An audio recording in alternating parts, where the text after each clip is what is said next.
Dude, I always hate these West Coast road trips, man. Games starting at 9:30. These are just sickening. Oh, what? Just start without me. Hey, what's going on?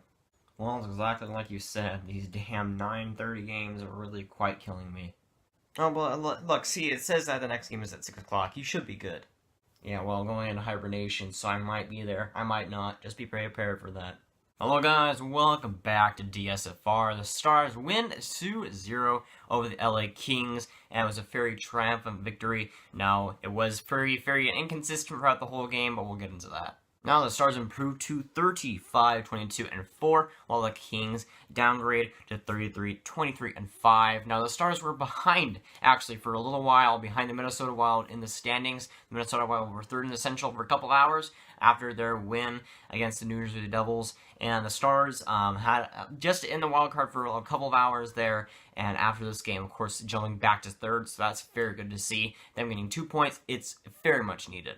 Now, coming into this game, coming into the first period, the Stars in their last 10 games were outscored 15-1 in their last 10 games in the first period, which is absolutely abysmal. They didn't get anything done in the first period, but at least they weren't outscored in this one. At least they kept it 0-0 throughout, and really, the first period, the Stars didn't play all that well at all. They gave up a lot of chances to the Kings. The Kings were really dominating them in basically every single facet, except the goaltending. Corey Litton was fantastic, and really Quick didn't have to do much. I think the Stars got 2 shots on goal throughout the whole first period, so that really tells you what their effort was in the first period, and it really was abysmal, but it got a lot better, but Corey Litton had to be very huge a lot of times, and he made lots of good saves to keep the Stars in it.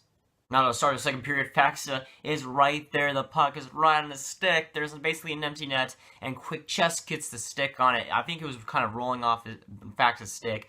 It just goes right to Quick, and he somehow makes a save, and we're somehow still tied 0-0. Faxa, a beautiful chance, and I just wish he'd bury it for once. Now the second just goes by as fast as possible. Really nothing quite happens. There is resurgence for the Stars. The Stars do play a lot better in the second than they did in the first period, but really it wasn't too much better as the Stars didn't score anything. They didn't get too many chances, but they did get a lot more shots, and they did play overall a lot better, while the Kings barely got any shots on net. I think they went like 17 minutes without a shot, something like that, and it was pretty ridiculous. The defense was great, and Kari was good when he needed to be, and really the Stars played a lot better in the second, but nothing really happened, and nothing really resulted in any goals, sadly, but we go into the third period now.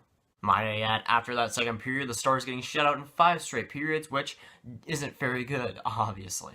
Now, Reeder, the new LA King, has quite a few chances in the third period. He has a couple of great chances, even. He comes in, shoots, and just goes wide. He basically has it on a one-on-one with Kari Litton, and he basically just shoots it wide, and really that was just a mass opportunity. And a couple of great opportunities by Ryder just missed.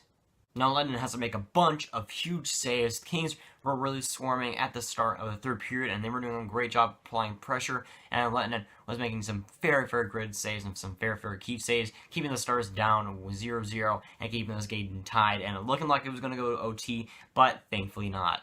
Game is still tied 0-0 until Patterson shoots to the point. Sagan tips it in, makes it a fantastic tip. It goes bar down. Fantastic tip as Patterson shot it, and then Sagan just shoots it up with the tip, and the Stars find themselves are basically up 1-0, and a very grindy goal and very good goal by Sagan. He gets his 30th of the season, and it was a very good deflection, and the Stars find themselves off a great deflection there, 1-0.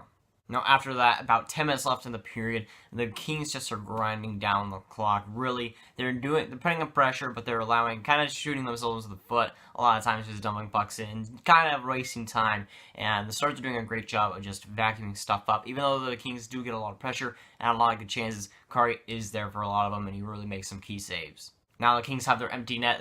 There's about a minute left in the period. Radulov is fighting for the puck. He's just digging it out, trying to get that puck. He just swings and then comes down on the ice and then just makes a perfect kind of beeline pass right down the middle of the ice. It slips by and comes right to the net. Just a perfect shot for Radulov, and he gets a good deserved goal right there, kind of fighting for it and getting the goal, and the Stars find themselves up 2-0 over the LA Kings, and just like that, the Stars do win after that. The Kings try to empty their net again, but it really doesn't work.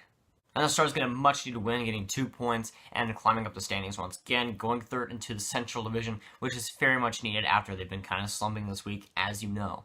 Now, this game wasn't necessarily boring, but it was a bit slow. Of course, the third period starting at like at 11:30, it was going to be bound to be a little bit slow. Try to keep myself awake. I did the best I honestly could, but of course, I'm not making a video starting. I'm not going to start making a video at 12 o'clock. The video is probably going to be out at like 3 o'clock. That I'm just not about. Like, yesterday was about as good as I could go with the Anaheim Ducks video, but I just couldn't do it. So, a morning video, it's going to have to do. But really, besides the goals, there wasn't really too much to talk about this game. There really wasn't that many highlights, that many stuff to really talk about, so I'm sorry for the video length compared to others, but really, I'm stretching it thin here. There really isn't too much to talk about here. And I'll end on that note. That's going to be, guys. Like and subscribe if you have not, ring that bell if you haven't. Tell me down below what you thought of the game, and I'll see you guys later. Goodbye.